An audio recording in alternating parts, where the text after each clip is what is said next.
I am James Pron. I am an architect, an artist, former educator.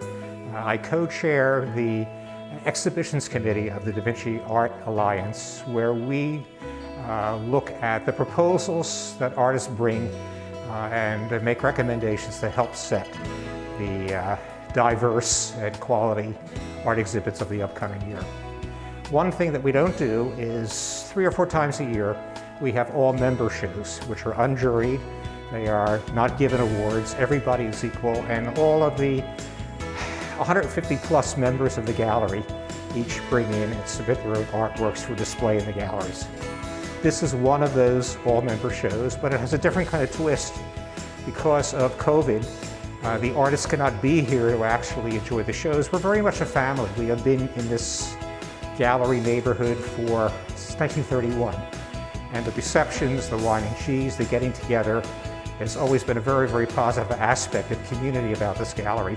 In this case, because of COVID, we can't do it, but the artworks are doing it. So all the artworks, everyone's submission is coming together to create one large installation, one collective artwork where we can celebrate our individuality and celebrate the fact that we are a family of artists.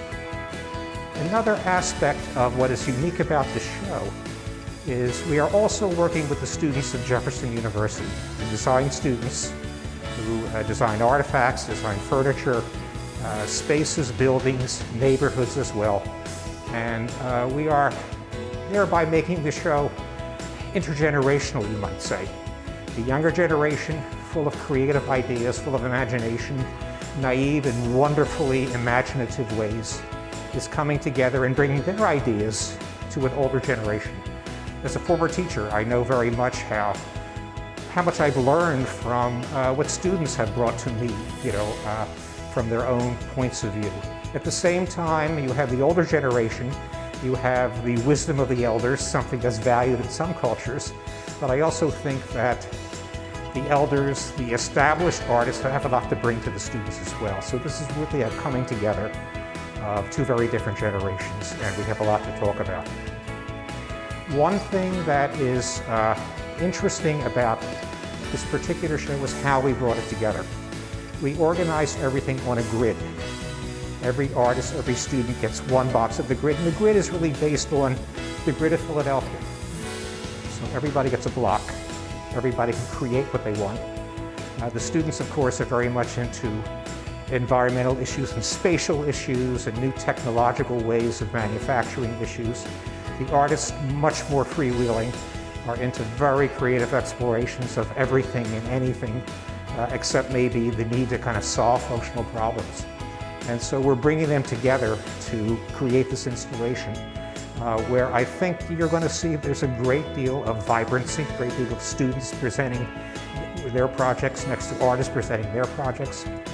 One thing that's unique about American culture is artists, by and large, have been on the fringe of conventional society. That's exactly where they want to be because it keeps them free to explore.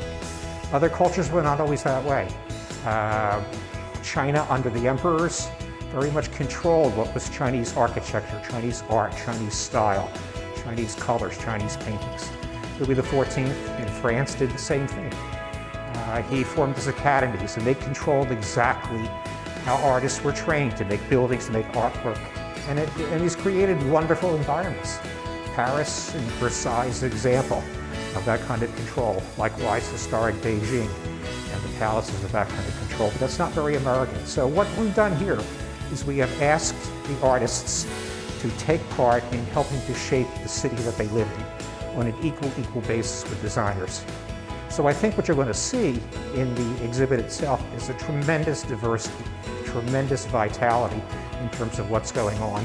And I think it's going to amount to a lot of discussion, even after the show comes down, in terms of what role artists can play, in terms of actively helping to shape the city. Not so much being on the fringe, now being in the very center, being in the heart and soul of a future Philadelphia.